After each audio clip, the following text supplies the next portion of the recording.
My name is Ellen, and I'm going to tell you part of a story from the Grimm's Brothers fairy tales. It's called Iron John.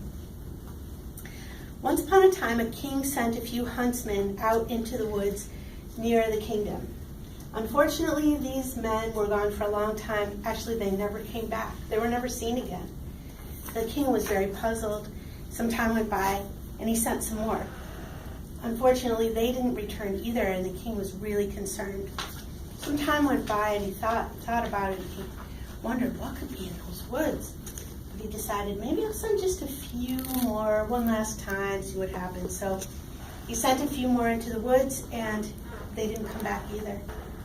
So he put signs all around the woods that said, "Do not enter," and nobody did for a very long time. Until one day, a wandering huntsman and his dog came through the town and heard about the story and asked the king if he could go into the woods and try to find out what happened. So after much discussion, the king agreed to let him go into the woods. So they traveled for a really long time, and they went darker and darker and deeper and deeper. They could hardly even see, and they were so tired, and they finally came to a lake, and they were going to drink some water out of the lake, the huntsman and his dog.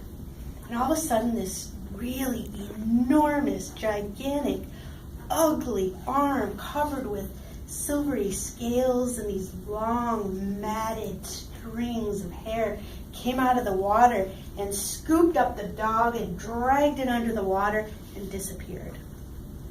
The huntsman was so terrified that he took off running. When he got to the king, he told him what happened, and the king said, "Well, I'm going to send my army out, and we're going to find out what's in that lake."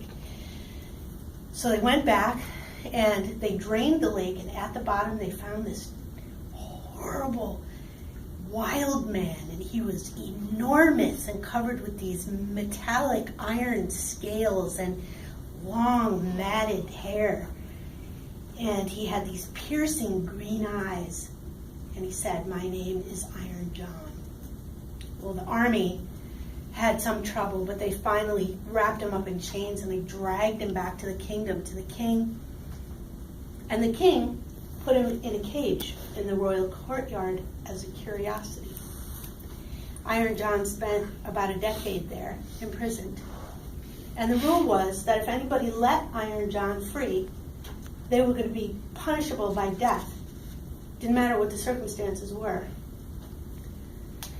So he was there for a very long time until one day, the king's youngest son, the littlest prince, was out playing in the royal courtyard with his favorite toy. It was a little golden ball that he was bouncing up in his hands and playing around. But he was little, kind of uncoordinated, and it fell and it rolled right into Iron John's cage.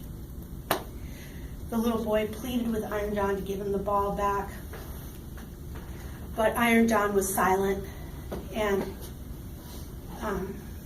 finally, Iron John did turn around and looked at him and sort of growled and said, "Well, I'll give you your toy back, but you have to let me out." And so the little boy thought about this for a few days. He was really wanting his toy back.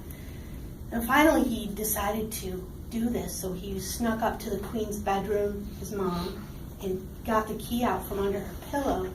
And he unlocked the cage, and Iron John climbed out, came up to his full height, and he was horrible. But he stretched out his hand, and he gave the little boy his toy back. All of a sudden, the boy started to shake and cry. He realized, "Oh my God, what have I done? My own father is going to kill me for letting you out." So he was just panicking and losing it, and he had an idea. "Iron John, would you please take me with you? If you don't, my own father is going to kill me." So Iron John sort of grumbled and bent way down low to him, looked in his eyes, and with his long, scaly arm, he picked up the little prince, and they walked off into the deep, dark woods together.